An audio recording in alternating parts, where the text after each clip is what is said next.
Aloha, everyone. I think you can hear me now, and we've got maybe a couple of other people that are going to be joining us. As they do join us, I'll invite Andrea to um, invite them in. So, for us, aloha and welcome to our Honolulu Q&A with mayoral candidates, which is being hosted by three community groups who will be active in the upcoming administration and who've been active in the past. These groups which have gathered tonight are Protect Our Alawai Watersheds, Save Ala Moana Beach Park Hui, and the Outdoor Circle. Groups with different missions and some shared interest and definitely mutual support. Tonight, we're going to spend about 20 minutes for each group, starting with Protect Our Alawai Watersheds, followed by Save Ala Moana Beach Park Hui, and finally by the Outdoor Circle. We have shared our questions with the candidates, and some of these questions are technical in nature and deserve some special attention required to prepare for such answers. And most of the questions I think have come up before, but this is just another way for us to get to know our candidates better. We will ask questions followed by a 2-minute answer period and noted by a little bell that indicates that the answer has been about 2 minutes long and time to move on to the next question, unless it naturally the answer ends before then. At 20 minutes in, we'll have a notice that just says it's time to move to the next group. So we will ask the presenters to move on and to wrap up with maybe one more question. If we have extra time at the end of this and we're scheduled for 75 minutes tonight, we'll go back to each group for some additional questions. As Andy mentioned, this is not a debate format. This is a way for us to connect with who's going to be the next mayor of this great city of ours, and for just to have an honest conversation about topics that are important for us and others. We will have these recorded for viewing at our respective websites later and invite you to visit each group for more information. A special mahalos to Andy Charuk, who made these beautiful lays for us and is technically working to make sure this is going out on Facebook Live and running our Zoom. To Corey Yap, who's keeping our time, very important, and Miles Ritchie for technical support.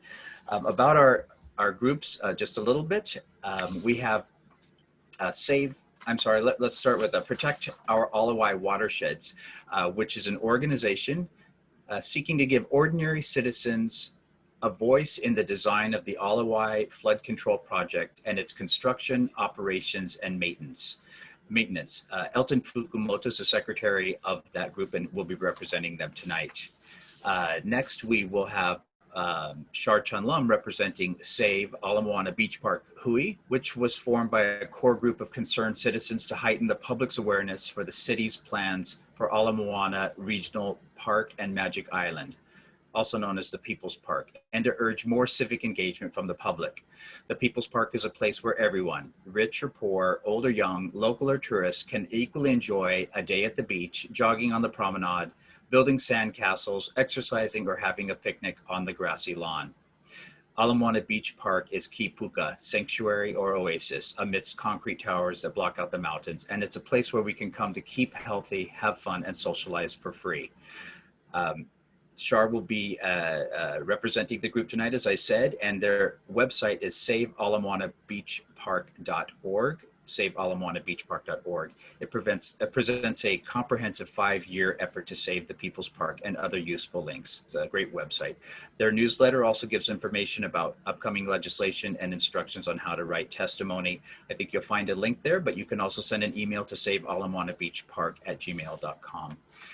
Finally, we have the Outdoor Circle, which is a 108-year-old statewide environmental nonprofit that works with branches throughout the Hawaiian Islands to protect Hawaii's unique natural beauty for current and future generations through community involvement projects, public education, and advocacy. We promote a Hawaii that is clean, green, beautiful, sustainable, and livable. For more information, we invite you to go to outdoorcircle.org, and I will be representing that group as its executive director. My name is Winston Welch, by the way, if I didn't say that to begin with. Questions for all of our groups were chosen from our boards, from our members, and from the public at large. And we do invite you to go to our websites where at least a couple of us have pretty extensive questionnaires that candidates have answered. With that, tonight we are delighted to welcome Rick Blangiardi, who is running for mayor. His slogan is "It's About You." Mr. Blangiardi is a former media executive who is well known as being the longtime general manager of Hawaii News Now. Prior to returning to Hawaii, he led TV stations in New York, Seattle, Los Angeles, and San Francisco. He also served as president of Telemundo, the country's second largest Hispanic network. Rick served in the U.S. Navy Reserve for 6 years, and early in his career was an associate head football coach and defensive coordinator at the University of Hawaii. Rick has been widely recognized for his leadership in and contributions to the nonprofit community. Previously, he was president of the executive board of the Boy Scouts of Hawaii, Aloha Council, Boy Scouts of Hawaii Aloha Council, chair of the Chamber of Commerce of Hawaii, president of Nakoa UH Football Booster Club, and has served on the boards of the American Red Cross, Hawaii Food Bank, Public Schools of Hawaii Foundation, YMCA, and many others. He's a distinguished alumnus of the University of Hawaii and has been inducted in the Hawaii Sports Circle of Honor. Rick holds a Master of Education from the University of Hawaii and a BS from Springfield College. He's married to his wife, Karen, and has 3 adult children, Matt, Ryan, and Laura. And you can go to his website at rickblangiardiformayor.com. And I think if you just type in Rick for Mayor, it's probably going to pop up in Honolulu in your Google. So with that, I would like to welcome Mr. Blangiardi, and thank you so much for being here. Winston, thank you. I wasn't expecting that that lengthy introduction. I really appreciate that. Thank you. Can I just say a few words for openers? Because I know you have lots of questions, tough questions. First of all, I want to acknowledge Andy for it's the first time I've worn a lei. Somebody's brought me a lei. I think in the spirit of tonight's discussion, so appropriate. And I'm honored to have this, and I want to thank you for the tea and the thoughtful message. It kind of created a calm as I tried to prepare for the massive amount of questions and information you required. And then I got on here a little while ago and I heard Andy talking about if you're getting hostile, just take this out. And I'm thinking, wow, that's a contrast in what I was expecting. I was going to get kind of mellow tonight for a change and talk about our place that we all love. And so hopefully no hostility, okay? And then that's also, let me just say that out of respect, this has been the most comprehensive body of questions and information that myself and my team have had to put together. And so I just want to say we submitted all of our answers in writing, with created a great learning opportunity for me as well, as somebody who's not been in politics. And I stand by everything that we submitted in writing, and I hope to do the best I can tonight in answering your questions and however the conversation goes. Clearly there's a whole array of acronyms and legislation and other kinds of things that are somewhat familiar to me, but also learning. So the best of my ability, I hope to answer these questions. The detail is there. I can tell you this one thing. There was nothing, though, that we didn't submit that I wasn't 100% in agreement with or approved as we forged our thinking in our answers to your questions. So I just want to say that because between the three of you, or among the three of you, I guess, yes, a lot of information. So it was a real challenge, and I welcome that opportunity. We've digitized all this information. It's definitely going to be a blueprint for me. I want to stand by what I say on the campaign trail. I've been very guarded about not making campaign promises, especially because not only we're in a global pandemic, but I also want to be able to, do what I say I'm going to do. And these issues, I understand, are really important. So I felt really especially challenged here to be able to exchange information with you and have this conversation tonight. So with that, Winston, I guess we can get on with it. Okay. All right. Fair enough. Yeah, and it was a lot of information, and thank you for slogging through it. Obviously, it's something that you'd have to do as mayor, and we will be working intimately with you if you are the mayor in all of our groups. So I will invite, with that, Elton Fukumoto, who's representing Protect Our Hawaii Watersheds, to take over from here. Okay. Thank you.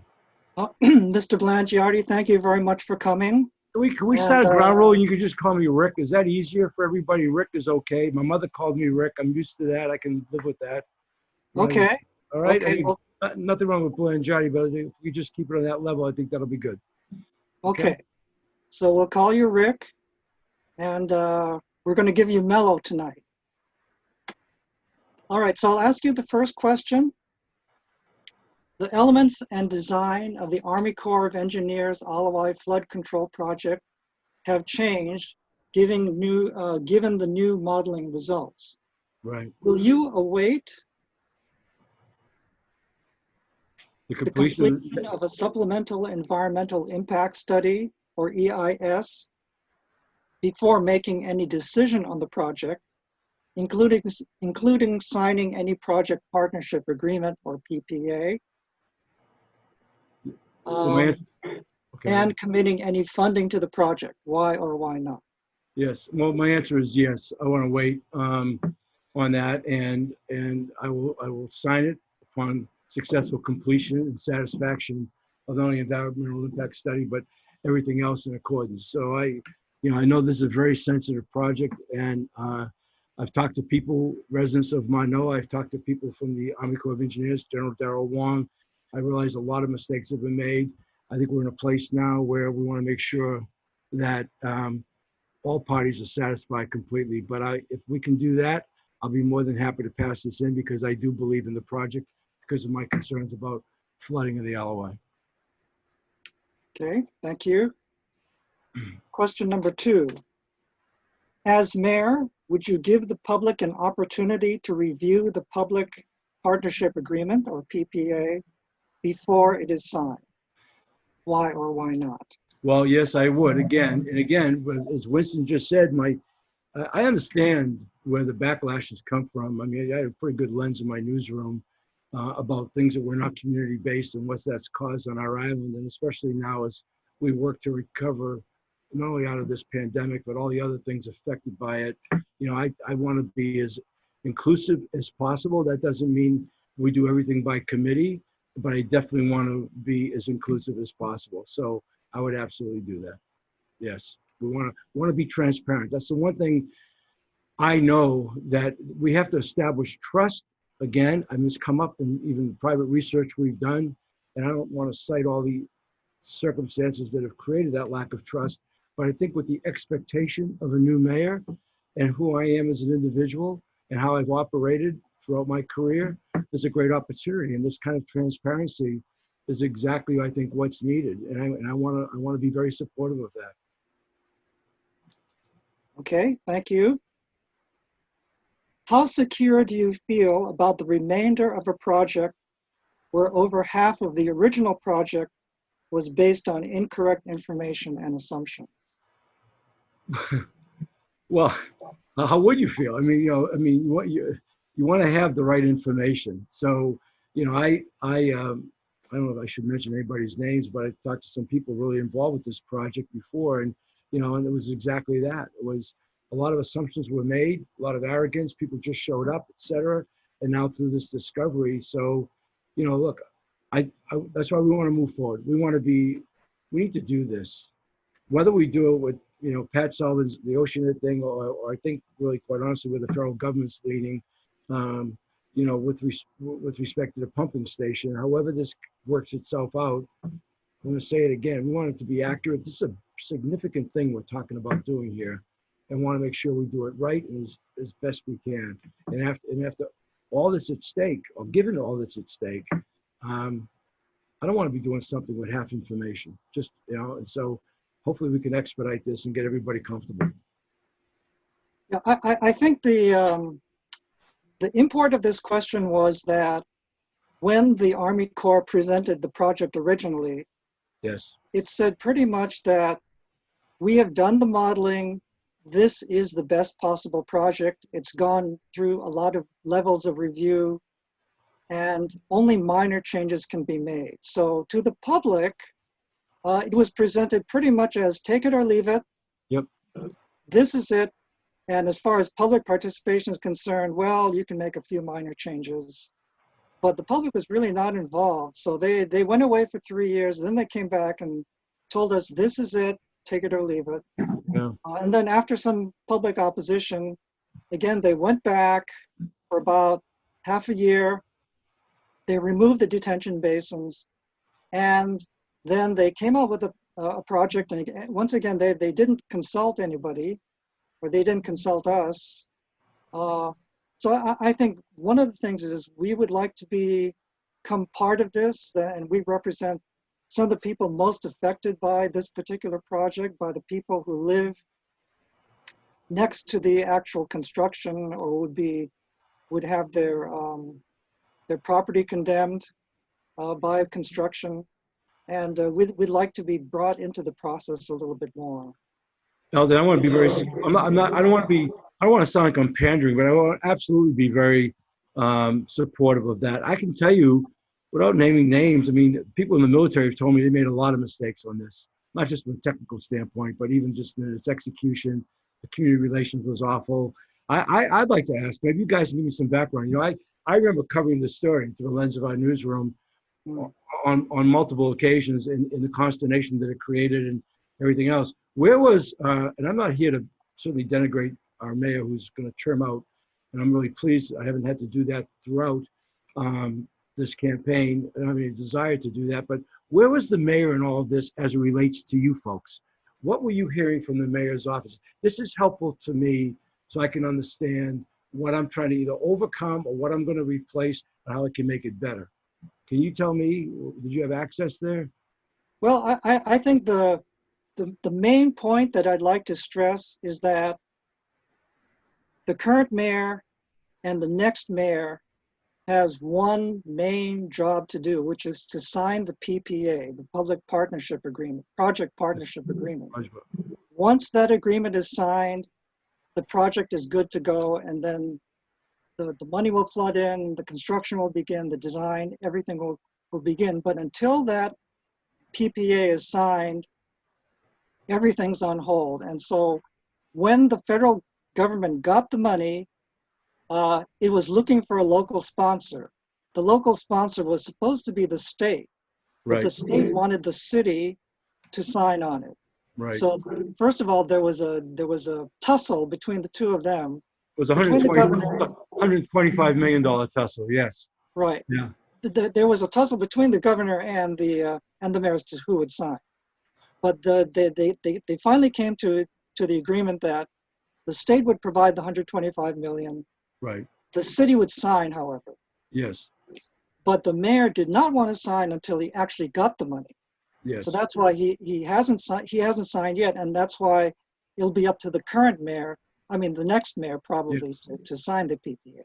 Well, I'm already anticipating more than a couple of things, not insignificant. I'm being somewhat facetious of being kicked down the road. I expect that. I'll be honest with all of you. I've never been in front of a job 3 months before, much less than 10 months before, when I initially announced I was going to run for mayor. And so if I just even stop and think back how much has happened in the last 90 days, it's a little bit hard to project what may or may not get done. But I know one thing on this project especially, we need to operate with a sense of urgency here because there's a possibility those federal funds, depending on who wins in Washington, could get forfeited for other purposes, and we certainly don't want to lose that. You know, this is of real importance to us. I'm not want to say I'm an alarmist about climate change, but I've done a lot of work on it and coverage and stuff. And like I said in the stories, and I really think we need to get this resolved. Okay, we should be able to resolve this situation to everyone's satisfaction and get on with making it happen. We're gonna have to. I want to make it a priority. I'm telling you that right now, and I'll be on record. I think I put that in writing as well. But there's a lot of reasons for that, and thank God, I think we've actually been spared this season in really adverse weather conditions. You know, I mean, we've had some pretty bad way. We've developed a whole new lexicon with rain bombs and all kinds of other things. I've seen all kinds of flooding coming down from Moana. I'm certainly aware of those streams and what it represents and so on. So we need to get on with the business of our future. One of the things I do like to say, to give you a perspective from me, and while I am a preservationist. I mean, we've been talking about all kinds of things in this campaign, and I'm all for anything and everything that talks about restoring past practices, cultural values, anything that can be supportive. I think you can see that in my body of work and what we did in television to celebrate our local culture. But conversely, just having had the responsibility of creating a 21st century multimedia company with my team over the last decade, once we, when we merged our assets after a broken economy, really understood what this technology represented, couldn't predict what was about to happen in 2009, but we were seeing some trends. I'm also somebody who's going to say at the same time, we are in the first year of the third decade of the 21st century, and we need to modernize in a lot of ways as a smart city. So therein lies that blend and the balance. But what remains constant, is understanding our people first, community-based, the values, why all of us sacrifice the way we do to live here, and having a profound respect for that. So I'm not going to be a top-down guy. I'm not going to force the issues. I happen to be somebody who likes the idea of planting more trees, for want of a better way to say it. So I'll stay focused on this project. I just want to give you a little feel for me and where I'm coming from as what I've been able to learn from all the questions you ask and what matters to you. I think we have a very high degree of simpatico as far as my belief system. Okay, I'll move on to the next question, which is fairly long. When Governor Ige's request to fund the Alawai project was turned down by the legislature, he decided to go around the legislature and fund it by issuing certificates of participation, or COPs, on the New York bond market. This sale was halted by Protect Our Alawai Watershed's successful lawsuit. COPs are not general obligation bonds and are not backed by the full faith and credit of the state. Therefore, the state must offer a higher rate of return in order to sell them. As mayor, would you be in favor of funding the Alawai project by COPs, or would you wait for a legislative appropriation? How do you think the taxpayers feel about this? That's a good question about how the taxpayers might feel. I mean, I have some real consternation right now, given this pandemic, about anything at all that could involve increased taxation. And maybe the cops thing wasn't right. I'm actually hoping I mean, I'm of a belief that there is, and this could relate to even other projects as well, we're going to have to become better in the public-private partnerships as opposed to putting taxation. And there are a lot of financial possibilities for us out there to leverage finances. The cost of money is going to be cheap for a long time in some of these big civil works projects, as opposed to putting it on the burden on our taxpayers, many of whom are already prior to burdened enough. I want to look at those kinds of alternatives versus what Governor Ige did.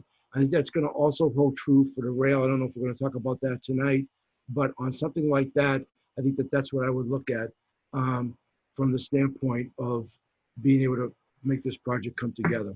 And there's some real possibilities there. Okay.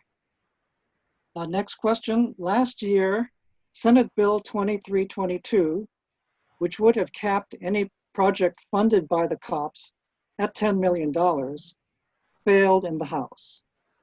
If a similar measure were introduced next session, would you be in favor of it? Why or why not? Well, can I ask why it failed in the House? I don't have an experience with that, but can you help me understand that? Because there must have been a real reason why it failed in the House. And this goes back to the bonds themselves, right? I mean, because I just got done saying I would rather look at other alternatives than the cops thing, and then so that to me is almost a non-starter in that. I'm not interested in that. I think we find out something else, because it seems to me that model, irrespective of the dollar limitation, is the problem. So let's not look at that model. So I guess I would decline it. I'm not interested. Okay. Okay. Right?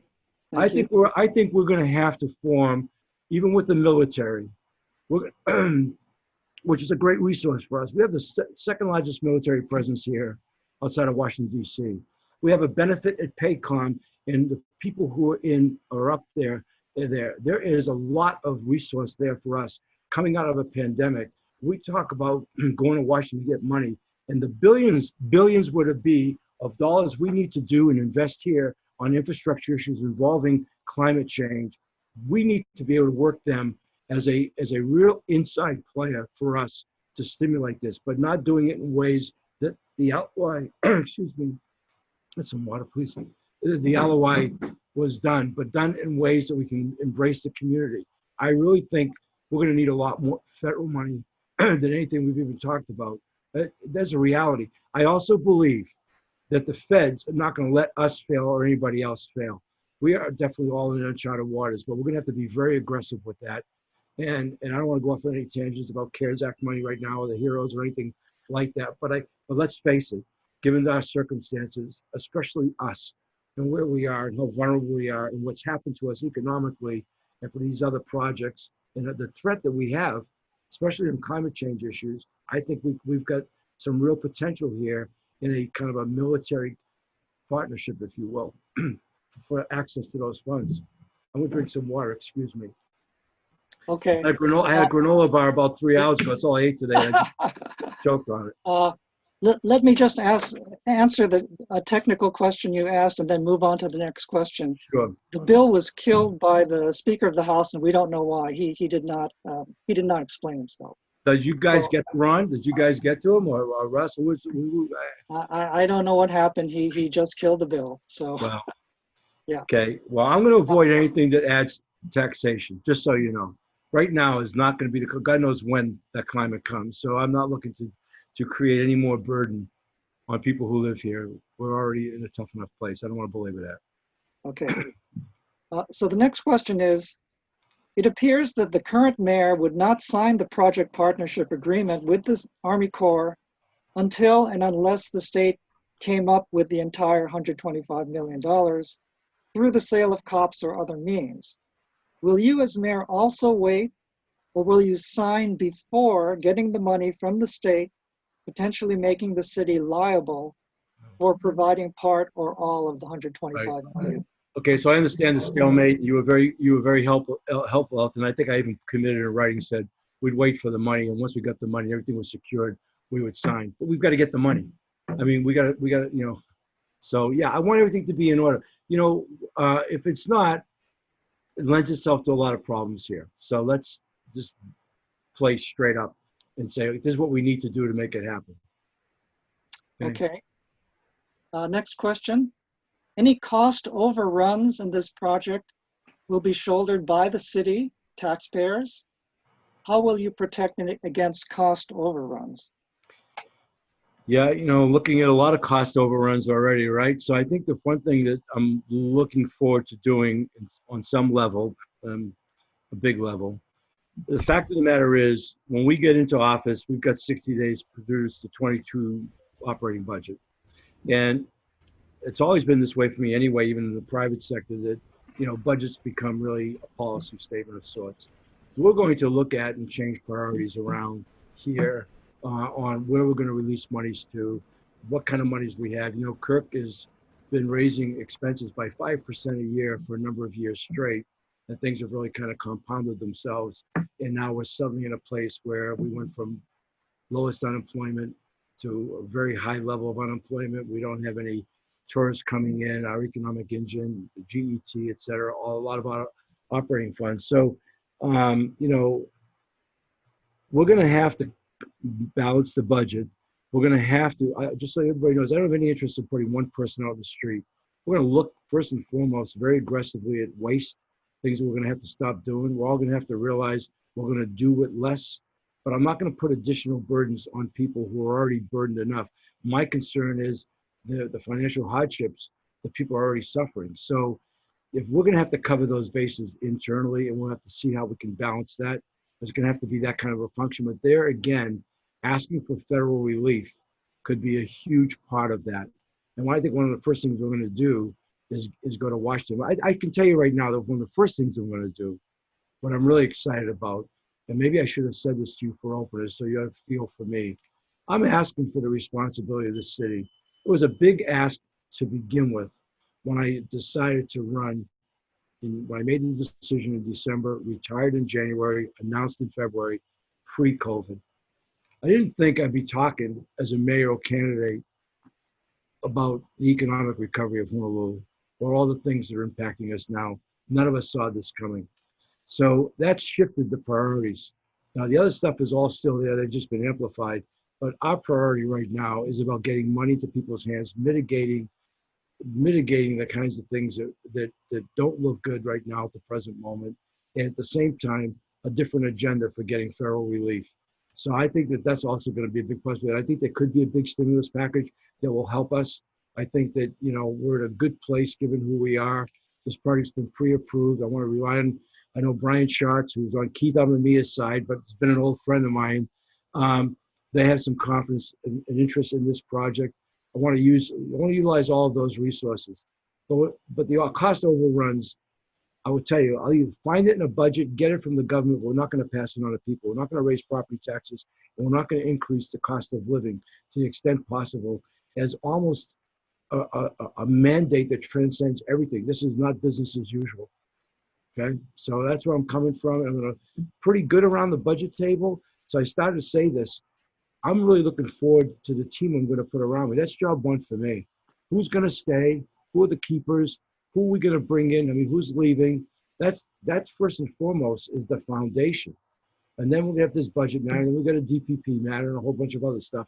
But, you know, at the end of the day, that's the thing right now. And I want to hire people who are in alignment with my philosophy, my attitude, who are accountable, who are smart thinkers, smart doers, and be impact players, because that is the mandate right now. I'm excited about it. As daunting as this awful scenario is, there are silver linings to this crisis. Winston Churchill had a great line, you never want to waste a good crisis. And while I don't want to sound cavalier, it's an opportunity for us. Just as it's an opportunity to recalibrate tourism, it's an opportunity for us in some of these other projects to think differently, to act differently, but to make things happen, because we need to make them happen. So, Mr. I'm sorry, Blanchard, Elton. Rick, Yep, yeah, I'll ask you one final question. go ahead. There are no operations and maintenance funds built into the project. I saw that. Where will you get these funds from? Yeah, I saw that, and I think we answered there. We're not going to increase taxes to do that. We're going to have to figure that out. You know, and right now, I don't have a real honest answer for that, but we're going to have to figure that out. And I'm sure that we'll be able to do that under the circumstances. Okay, I don't have an Okay. answer. Okay. Thank you, Rick. And the Bye. reason why, Elton, I don't even have a budget chair yet. I don't have an associate budget chair. I don't have my corp counsel. I have a lot of other people I'm going to rely on in taxation or whatever, but we will figure that out. But I want to stay constant in what I said about we're not going to pass the burden on to the people who live here right now. Okay? Okay. Thank you very much. Our portion has finished, and now I'm going to give you Shar Chun Lum of Save Our Ala Moana Beach Park Hui. Shar, take it over. Good evening, Rick. Thank you so much for your answers so far. I've been very interested in what you have to say. So I'm going to just get right into it because time's a wasting. So what do you envision for Ala Moana Beach Park, the People's Park? For more than 4 years, the community spoke out against the master plans that would not only be costly, but also change the way local people have enjoyed the park, because we just want to keep it green and keep it clean. So right now they're working on Magic Island parking lot, and that's been going on for 7 months. Completing this will provide double the current parking spaces for park users, relieving much of the congestion on weekends. Some question the need to proceed with expanding the keyhole parking lot, destroying the green space noted in the park's historic designation, and also more money that needs to, question. Yeah. What are your thoughts on more work being done at Ala Moana Beach Park? Well, for one thing, I wouldn't, on that keyhole area, take up historic land, green space or whatever for more I wouldn't do that. I guess this parking that's in place right now is, as I understand, this even goes back to what I think it was at Hawaii News Now, kind of almost a fait accompli, this project. But I'm also for putting more trees in the park. Somebody told me they've been cutting down trees. I think we need the canopies. Look, Ala Moana Beach Park, it is the People's Park. And I know that there's been a lot of people like yourselves really concerned. We certainly, before I left Hawaii News Now, the whole thing about that playground and all the other stuff that went on. So again, in wanting to be community-based, in listening to, if the next mayor has got to be, that's what we get elected to do, is to serve, right? I said, not to have any hypocrisy. It's about you. I want to put people first in the interest, hoping that we can come to reasonable agreements. It seems to me that a lot of the stuff that's really upset people is decisions get made in the dark. There's been no conversation, and suddenly they start to implement, and everybody goes crazy. I'm not going to operate like that, okay? But I'm not going to take up historic place, green space. Look, I've already made speeches about the natatorium and haiku stairs and other places and out in the country and everything else. If you want to know that, I said it earlier. I don't even know if it's the right word, but I'm a kind of a preservationist. I want us to keep this place as special as we can. Okay, that's why I moved back here. Came home in 2002. This is the place on the planet. And as the mayor, I finally get some authority as opposed to just somebody who felt responsible with no authority to do right by the people who live here. That's part of my aspiration. That's okay. Okay, great. Well, this is the second question that kind of leads into what you've been talking about. The Alawai Canal, Kapi'olani Park, Ala Moana Beach Park, and Diamond Head are all listed on the Hawaii State Register of Historic Places for their protection and preservation as historic sites and landscapes. The Honolulu Historic Preservation Commission was enacted in 1993, but to date, no mayor of Honolulu has appointed its qualified members as required by the city ordinance. If elected as mayor, how would you ensure that the Honolulu Historic Preservation Commission's members are appointed so the commission can function as intended? Okay. Well, candidly, sure. I'm not interested in creating layers of government. Okay. I'm not. But I alluded earlier to waste and what I've been told repeatedly, and we've not gone into it that way yet, or even redundancy or unnecessary positions or whatever. It's a matter of priorities. So, you know, you probably heard the accent. I came to Hawaii in 1965, but I grew up in Boston, and you know, I've got some traditional roots about me as a result of that. Even though I've lived in Hawaii since I was 18 years old, I love historic stuff. Okay, and so I would think if that is part and parcel what we can do, and that should be a priority, I would imagine we can rework some people that I already know are in jobs. Everybody says, I don't even understand why that job is there. The one thing I can promise you is this. I'm not a politician. I'm not building a political career. And I'm going to do right by my decisions. And I'm not beholden to anybody. So if that actually makes sense, I'd be interested in doing that. So the commission itself is not a paid position, just to be clear. Okay, so it's Okay. a board, it's like something that provides advice or like let's say you were going to do Ala Moana Beach Park. Okay, so they would tell you what are some of the historic things that you shouldn't touch, and because they normally rely on, I guess, the state SHPTA, but SHPTA is often slow at getting back. So that's the question. If All you right. could create that commission for yourself, so you would get those answers sooner than later, then help me make decisions that, you know, people don't have to go back and change. All right, so here's the good news. I expect to win. I'm going to say yes to that. You can do it. All of you can hold me accountable. We'll make that happen because that's the right thing to do. That makes sense. I thought it was a paid position. No. Well, then Okay. why hasn't it happened already? Exactly. I mean, I'm sorry to ask such a blunt question, but No, gotta be and kidding me. there really are the if you go back and you look at the legislation on it, the kinds of positions you're talking about make absolute sense. They're a Native Hawaiian practitioner, you know, archaeologists, all those kinds of things. So the question is, why hasn't the city mayor done this? Because that would certainly, you know, answer a lot of the questions about whether permits should be given for certain areas, like say at Waimanalo Beach Park. All those things would have been helpful if you had a commission already on. So anyway, that's our question.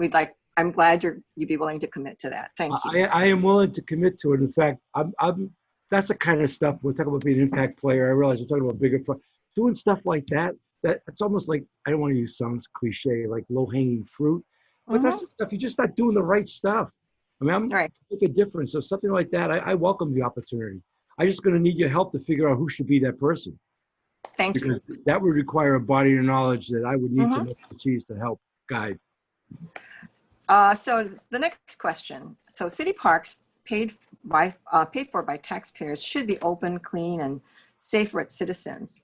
And the last two city audits of the Department of Parks and Recreation reconfirmed numerous longstanding deficiencies and budget inequities. In other words, different parks don't get the same treatment as Ala Moana Beach Park, and recommended various corrective actions.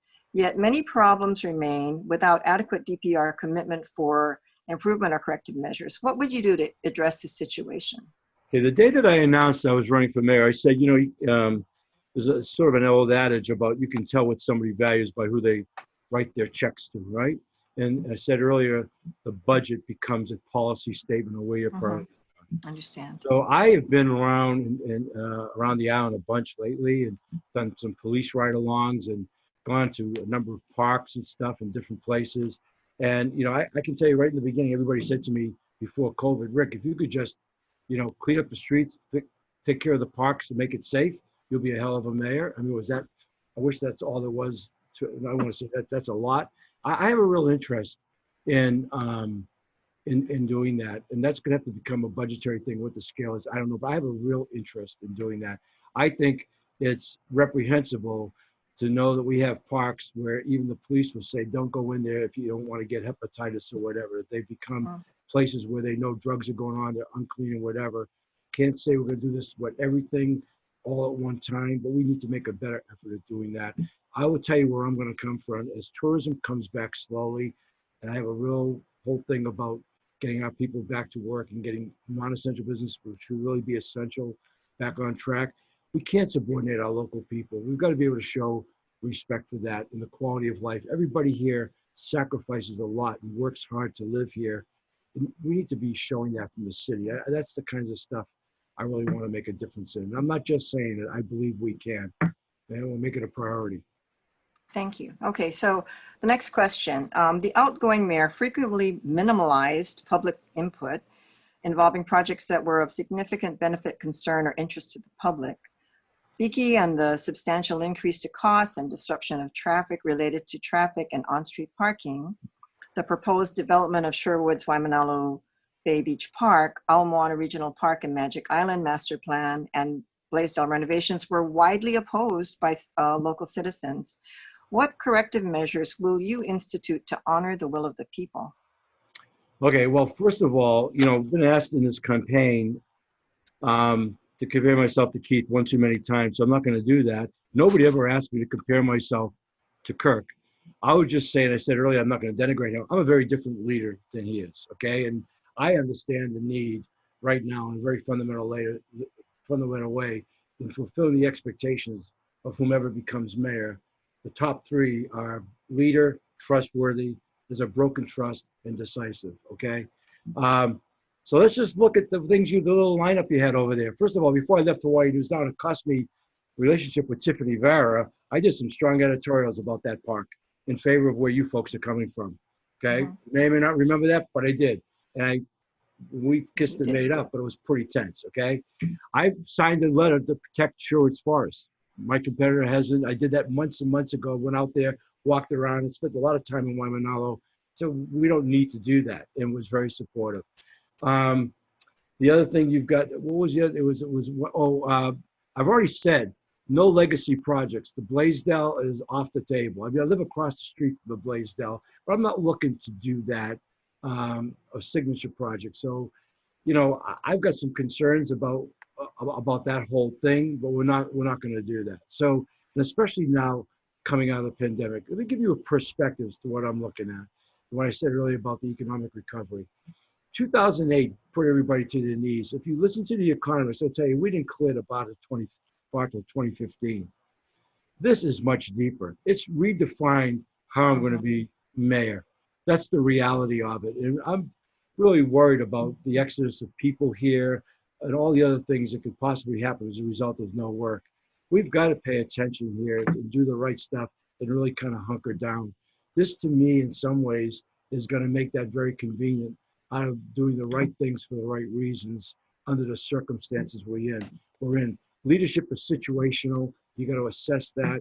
And I promise you, I'm going to be putting people first on this deal. So I've never understood those other agendas, what drives them. And I'm very much for evolving and modernizing, like I told you, where it's appropriate. But I also understand community-based leadership. I really do. And I want to even go beyond the neighborhood boards because I'm not so sure how effective they are. But I don't want to. I'm trying to give you guys a feel for me and how I'm answering, but at the same time telling you where I'm coming from, so you know what to expect. Yeah, one of the things we've really been concerned about in terms of protecting the park has really been about doing what's necessary versus what's nice to have. Living within your means, so this whole budget that you're going to enter into. And so this kind of leads into that next question. Okay. The COVID-19 epidemic has clearly demonstrated that our economy is too dependent on environmentally unstable levels of tourism and dependence dependency on imported foods. So what is your plan to diversify the economy and create food sustainability? Yes. Well, that question's been asked a lot. And, I can tell you Mhm, that diversifying the economy, you go back to when Governor Burns was governor and every governor mhm. since, and talked about doing it at the governor's level and certainly even, at the mayoral level. Um, I'm for building on really good. There's a lot of good stuff here. I'm an entrepreneur at heart, but I want to build on our basics and the things that we're doing well and the things that are practical. Spent Sunday afternoon wine and I with, James Kushiba looking at some housing. There are a lot of good ideas and things that we could be doing, both on food sustainability, housing issues, a number of housing issues that I want to be involved with. It's not just any one single thing. And I know my competitors talked about not having plans. I've met with more developers. There are more different things we're looking at every single different level for providing housing. So to that end, we have concepts here that we could build on that are feasible. They're not necessarily brand new. If we're going to start talking about agriculture or aquaculture or what we're doing, our farming business has really been impacted, but there are a lot of really smaller groups that need some support. They're starting to do some really good things on food sustainability that really feels good. It feels like where we are. And I'm a big believer in anything I can do to be a stimulus in holding on to or creating opportunities to almost revisit the past, if you will, culturally and hold on to past practices. I want to be a stimulant for that. And I offer my body of work in television and all the things that we did culturally and what we did to bring stuff to the fore in celebration of just how unique we are. So I don't want to say this. There's a lot of things we can do in engineering. We've got such talented young people. Digital media, I just came out of. I'm so proud of what we did at Hawaii News Now. I mean, we really built a 21st century multimedia company. Renewable energy is a big field. I just had a big meeting the other day with HECO. I mean, these are the things that we can talk about that are really the past to bring us into the future. I think that'll be the genius of it, the brilliance of the and on those things that we can do and support. And we need, and this is where the city, this is what I'm asking to do, is have that authority and to be a steward of how we're going to spend our monies and the kinds of things we support. That's where I'm coming from on this. I really, Okay, Rick. okay. Oh, thank you. I'm sorry. No, We're on a time constraint too, because I have to get through my questions and then you have to answer to I'm Winston. sorry. Go ahead. So no problem. So I'm going to actually skip a couple of mine. Except I guess, I think you did talk about how you were going to pick your cabinet. But so the second question of that leadership question was that the mayor holds the executive stewardship role for the people of Honolulu County. Holding a second job while mayor or holding board positions or other businesses and organizations can create a conflict of interest. How will you ensure the public that you will not be influenced by the conflict of interest? I'll not be influenced by the conflict of interest. Conflicts of interest that, if you're, Okay, here's the deal. Okay, I just turned 74 years old. I left a job that I loved, a 43-year career, and of people that I loved. It wasn't about the money. Okay, and then I taking a year out of my life at a time, believe me, when you count your years carefully. And not only that, first thing I heard, if you're going to run for office, this concept I didn't even know about called self-funding. So if you looked at the campaign spending report, I'm spending my own money to, not Michael Bloomberg, but investing my savings in this place that I love. I don't need that. I'm not going to do that. I'm focused on this job. This is it. All roads have led to this. And under these circumstances, shame on me for even entertaining anything else. I promise you. Look, I've been the guy his whole career who was hired to replace the person they fired, and they said, fix it, except for the time I went to CBS New York. I have done that by staying really focused on my jobs. Winston said in the beginning, he told you the boards that I've served on, okay, those boards were also an extended act of love, if you will, in giving back and serving. Look at the nature of those boards. On this one, on this job, just your questionnaires alone is like I went to graduate school. So there's so much to do. How is the mayor going to wander off the ranch and do all this other stuff? I mean, there's so much to do, and especially on these circumstances. Do not worry about a conflict of interest for me. Okay? okay, thank you. So Again, I'm going to have to skip ahead because I know I have like only Oh. 3 minutes left. I'll give you short answers. I'm sorry. I just want you Okay, guys so to know me a little bit. That's all. I want you no, to I feel. appreciate it. Seriously appreciate it. Okay, so um, Kaka'ako, this is question number 9. Yeah. Kaka'ako is an area that's vulnerable to sea level rise, yet we continue to see more high rises being built in this area. What would you do to promote developing areas outside the areas that are most affected by sea level rise? Well, this is all part of our climate change, evolution thinking, et cetera, right? Mhm. We need to be really smart about that. The facts are what they are, and we've got time, and the clock is ticking, but it's very real.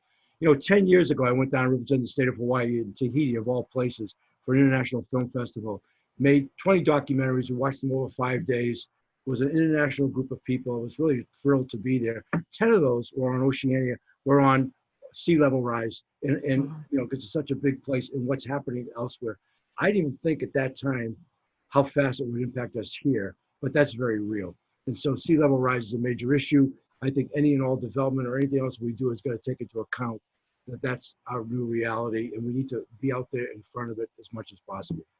Would you be supportive of perhaps, I mean, and this wasn't in the questions, but, DPP has to give some of those high rises permits. Would you be willing to say, we really need to make that a criteria about sea level rise before you'd give out permits? Yes, I would. That's protecting this place. I mean, that's crazy to do it the other way.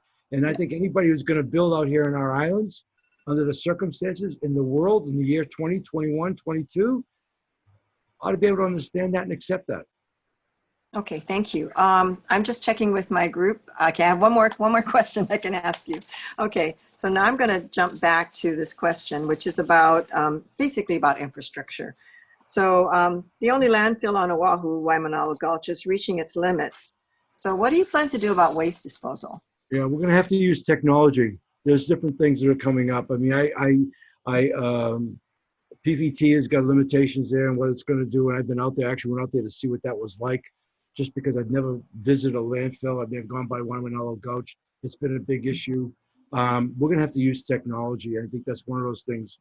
And beyond H-Power, and there are different technologies and whatever, but that's something we're going to really have to embrace. We want to really look into that. That could be a great public-private partnership and possibilities, but I'm not for creating more ash or more litter or anything like that. I think here's a chance for us to take a big step forward into the next century. Okay, thank you, Rick. I think my time is up. Yeah, just so you know, I've talked to university. I love the University of Hawaii. I went to school there, all that stuff, and it just got endorsed yesterday by University of Hawaii Professional Assembly, the faculty. I'm really honored by that. There's some brilliant people up there, very brilliant people up there. And I see a good friend of mine, Gerald Darrell Wong, in here. He's a brilliant guy. He's in the middle of this. God, okay. I used your name earlier, sir. I'm sorry. Okay. Thank you, Sharon. If there is time after Winston asks questions, I may ask you the last couple ones we had, but thank you so much for your time. Right. And now I'm going to pass you on to Winston with Outdoor Circle, who has some other questions for you. Thank you for your time.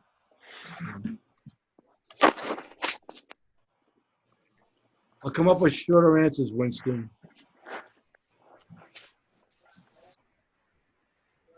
Winston. Yeah. Hello. Thank you. Oh, sorry, I was muted. Yes, thanks, Shar, and thanks, Rick, for joining us again tonight. We realize, this is a graduate school workshop, and I do invite people to go onto the Outdoor Circle website, outdoorcircle.org, where you can see more comprehensive answers to a lot of similar questions, but it gives us a different way to see your personality and your views, so I appreciate that. Like I said, if you become the mayor, I'll call you Mr. Mayor. But for right now, I would like to ask you, Rick, that a common theme amongst our groups, and you've answered this, I believe, but maybe another chance to take a crack at it, is that residents are frequently left out of discussions and decision-making on projects in their neighborhood until plans are completed and it's either too late or costs are too large to change plans to address their concerns. As mayor, how would you ensure communities are interested parties are identified, contacted, and involved from the beginning in projects relevant to their areas by whatever department or city agency is planning some project or proposal? You know, there's an old line that I like to use that says, that, you know, there's a reason why you don't see statues of committees in parks, right? There's a lot you own as a leader. That said, in these kinds of issues, I think it's mandatory that we involve the community. And we've got too many examples on this island and elsewhere where that has just come back to bite us. So as long as you understand, you get to a certain point, you solicit the input, and everybody, people are there, and there's a buy-in, and there's a give and take. At the end of the day, we make a decision for the greater good. As long as those are the ground rules, I'm all for enlisting as much feedback and support and doing and trying to get to the right thing as possible. I promise you that. But at the end, but I can tell you sometimes in that process, you can only go so far, and it may not go everybody's way. You know, it's really hard to please everybody all the time. That's true. And just as a clarification to what you're saying about the neighborhood board, did you say that you do support that in general, or that I think neighborhood boards are okay, but the problem, my experience with neighborhood boards is that the same people go who oftentimes are contrarians, and they're used to, you know, doing things that sometimes are not really reflective. Now, maybe we can use technology and broaden out the board meeting and get more inclusive, but, you know, I want to be sure we don't get limited that way. So I would like to even maybe get to a hubs thing. And one of the things I want to try to talk to in pushing city councils is the city owns a lot of land in all the districts, is to give them more of a place. I want to increase the access to Honolulu Holiday and certainly to myself, but with the people who are responsible, I want to broaden it out a little bit because I do think the neighborhood boards get managed, for want of a better way to say it. Okay. And I think for a lot of our groups, the neighborhood boards have been really critical in getting out our messages or providing forum, even though they can be cumbersome and bureaucratic. But That's all I'm saying, Winston. I think we want to be transparent. We want to play palms up and just go. It's not anything against the neighborhood board. How inclusive can we make it is all I'm trying to say. Can we take that to the right level? And I think that's the same also with City Hall. A lot of the times people can't attend meetings because of the times that they're scheduled and whatnot. But as COVID is actually sort of a great leveling of the playing field where people can join, you know, if they can join at this time, for example, rather than driving somewhere, it's a nice option. But let's, I'll move on to the next one, which is, and thank you for that answer. Recently, trees at Magic Island were cut down during park closures without consultation with the community, leading to Mayor Caldwell issuing a mayor's directive effective July 1st. While this is a very positive step, the directive only requires that the relevant city department notify the public for projects that impact trees, specifically naming the Outdoor Circle, neighborhood boards, and other community parties. However, it's not a requirement to engage the community. And often we see notification if something happens when it does, as a day before destruction of trees, for example. So my question is, as mayor, how would you ensure that departments follow directives and plans regarding trees and their planting, management, maintenance, and if needed, removal and replacement? And what system of monitoring and accountability, and that's probably just for overall, would be required, and how would you enforce that in the city? Yeah, you know, I remember in reading this question and the challenge of that and actually being surprised by it because I didn't know that. I didn't know how it was going on and what the involvement was. So, you know, I think it goes without saying here that, you know, surprising everybody by just, I said earlier, I'm all for planting more trees, you know, and and the destruction of trees, I think there's a qualifier in there, unless they're doing something that interferes with something, you know, we want to be sensitive. So I don't know. I'm not just going to go around randomly cutting down trees. I think anytime we're involved with stuff like that, somebody from here should be represented or whatever we're going to do. I think it's about enforcement. That's all. Look, part of the problem we have right now, where there's a trust that's broke, is the lack of enforcement. We can talk about that for the next hour on a lot of stuff. So I think this is about doing the stuff that builds morale. Okay, and I think morale is not just you folks who have taken the time out of your lives to dedicate yourself this way, but a lot of other people appreciate it. You're not the only people that appreciate that. So why would you be doing things like that sort of backhand? It just continues to erode the trust. How can you lead? Okay, in general, I'm not going to put you on the spot, but you can't lead if you're breaking trust on anything and on any issues, and sometimes stuff like this. So I would all be for saying we're going to do things the right way. And I can't see any reason why you can't. I don't even understand that that's how they do things like that. I don't get that.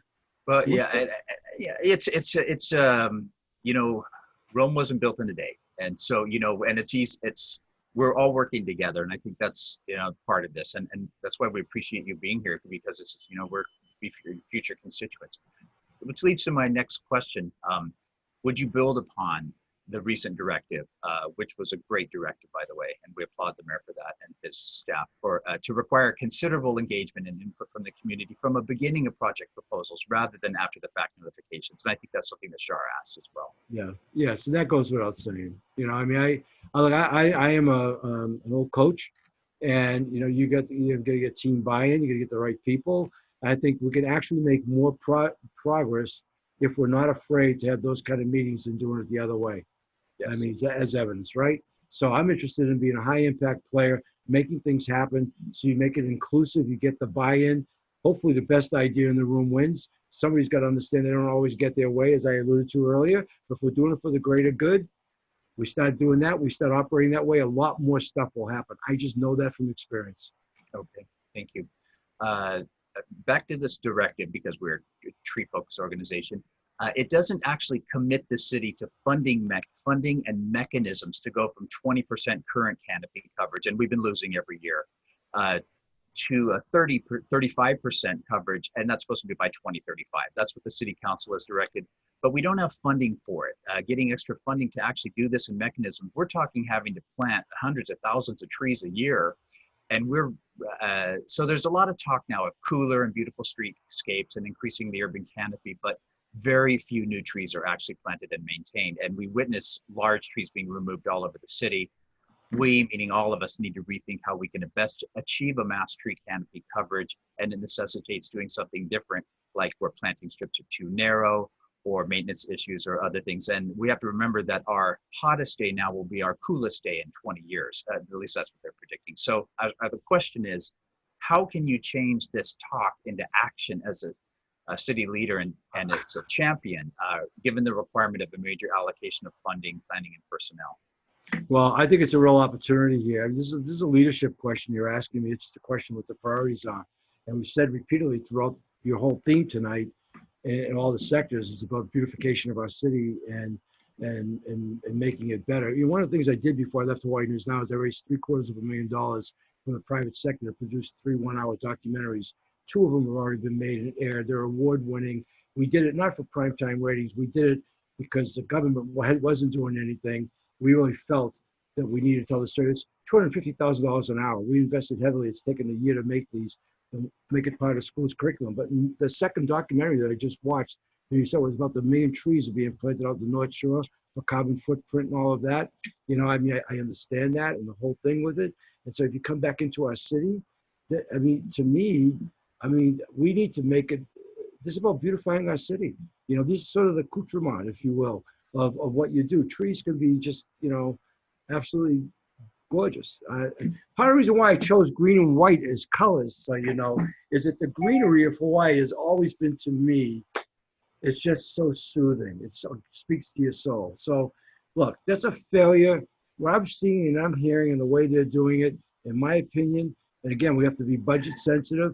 That's just a failure to do it the right way, and it's a great opportunity to start doing something right. Okay, well, we look forward to working with you on that. And that brings me to question number 5. What role do you see for community groups, professional landscaping industry, arborist association, et cetera, to actively work with you and your administration to preserve, protect, and plant more trees with the right trees in the right place with the right care? Well, look, I'm not a mass psychologist, but this will be a really great part of our own healing going forward, for people to see that. We talked earlier about the parks and whatever, paying attention to this stuff where we live and making it a priority. I definitely want, I think, for those of us that will be here and trying to work our way through everything that's happened to us, I think stuff like that is going to play very, very well with everybody. And not just, I hope I don't say this the wrong way, because I certainly don't mean it in a pejorative way, a special interest group. I think there's wide scale appeal to this. And I think that's a responsibility and it's an expectation. I'd like to fulfill it. Thank you. Next, we have an issue. It says part of the U.S. Army Corps plan involves using at least part of the LOI golf course as an emergency water retention basin. The golf course is part of a legally, scenically protected important landscape that forbids development and buildings. recently the administration floated the idea of a Topgolf type development on the land, which would destroy the existing protected view plane. Others favor returning the golf course into a wetland or a traditional Hawaiian purpose or an open park or a combination of uses. But the question that we have specifically is, would you commit to keeping the city, would you commit the city to keep the space free from development, especially and specifically commercial development, or of any new buildings, so that we may maintain and preserve this open area and view plane as it's now legally protected? Okay, so the answer is yes, and I can just tell you from matter of fact, I was asked to participate and be a part of doing what you're talking about not doing, and I chose not to do it when I was at Hawaii News Now. I just, I don't know why we just can't keep that the way it is. The golf course is beautiful, and I don't know about the functionality on the wetland. I don't know enough about that, but I just always thought that that was just, see, we have enough green space. I just don't know why we just can't keep it that way. If I'm not mistaken, isn't that golf course like the most popular public golf course? Well, it has its function right now, but I will say that just your commitment to not develop it is what we were, going for in that one. Yeah. So we appreciate we have other places we can build. other places we can do that, right?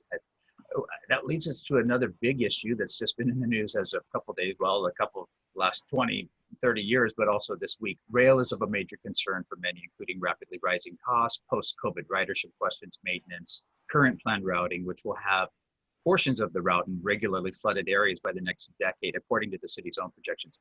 Some have suggested stopping at the Iwilei Ala station, as proposed in the Star Advertiser recently. Others have it stopping at Middle Street. Both versions use bus or street level, like tram cars, to complete the routes and expand them to Waikiki, like at Kaimuki Kahala University, Ala Moana, and the Central King Bear Tania corridor. What do you think of these alternatives? Yeah. So this is where Daryl Wong, you want to answer this question for me? General, huh? Do I have a lifeline on this deal? I can reach out and get one of you. This is the real question. This is the big deal. All right. Well, you're doing great.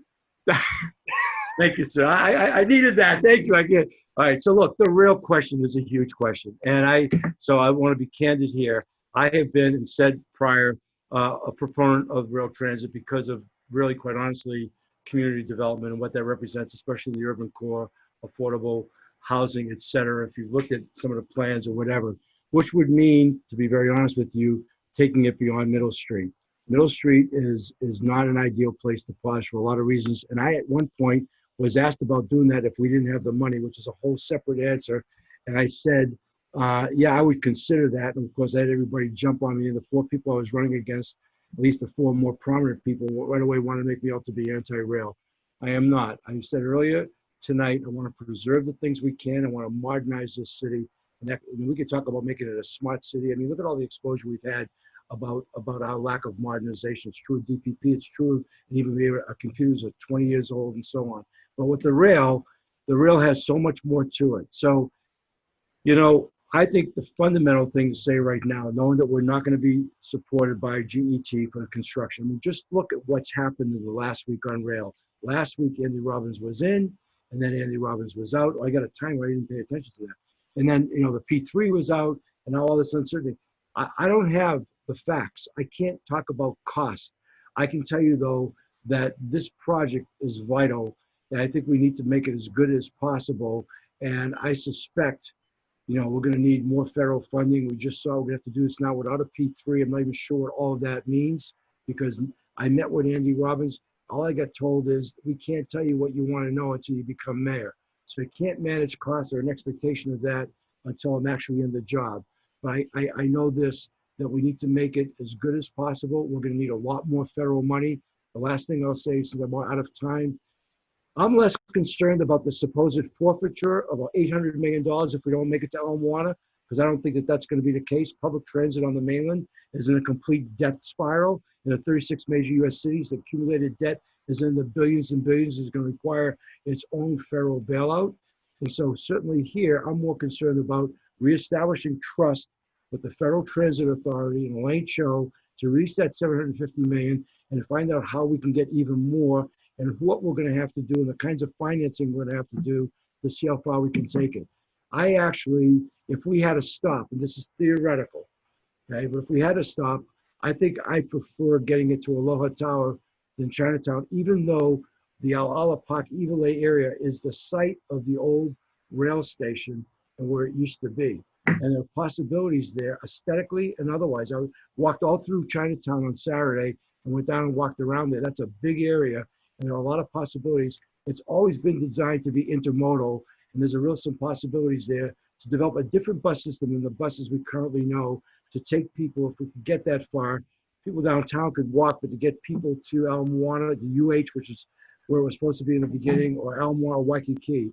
So it's always been intermodal. It's buses, handy van, etc.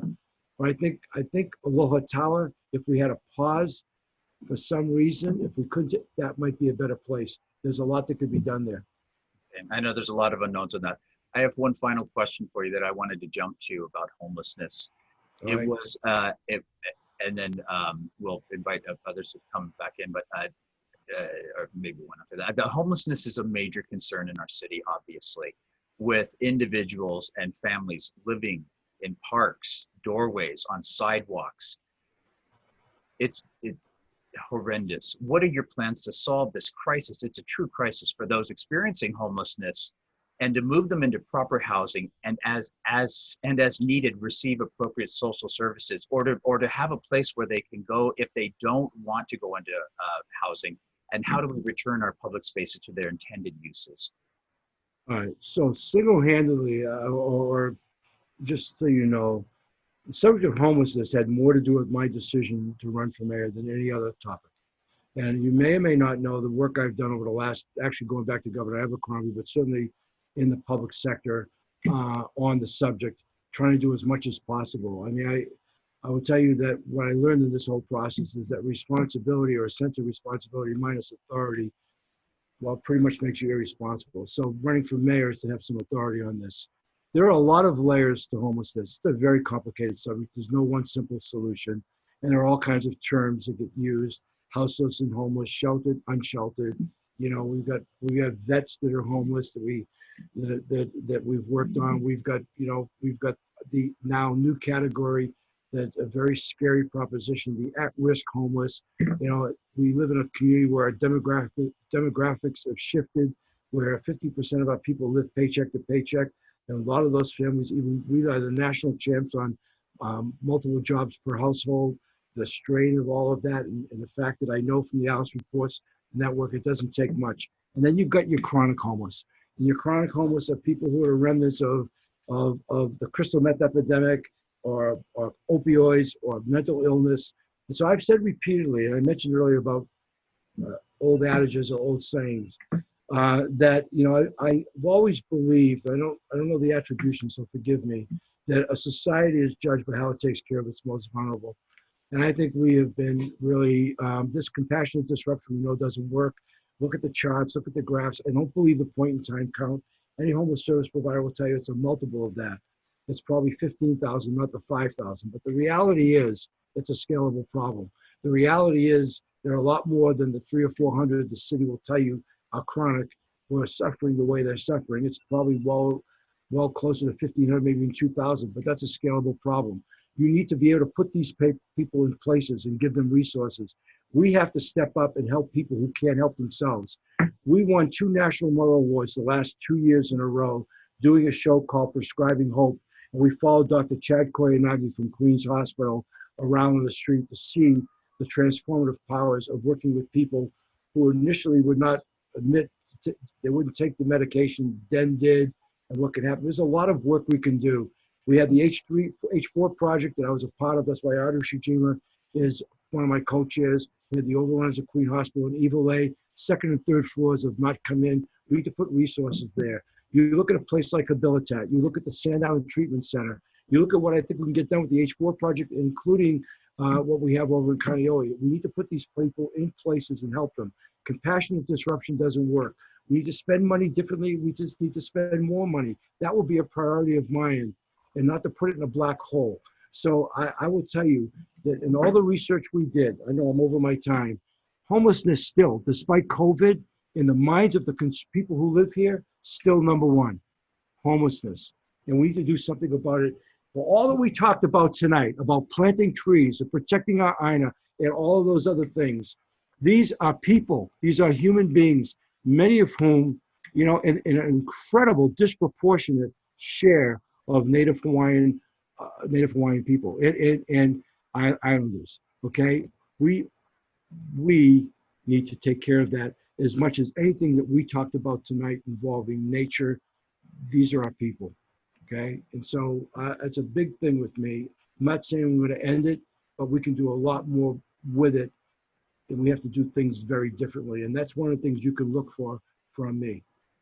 Thank you. Thank you for that. And it is on people's minds, and it's gotten worse. And you're okay for time. We were scheduled to go till 7:15. So and that's thank you for your dedication to that. And it is a hard question. There's not easy solutions, but I think, together we all make a difference. Yeah.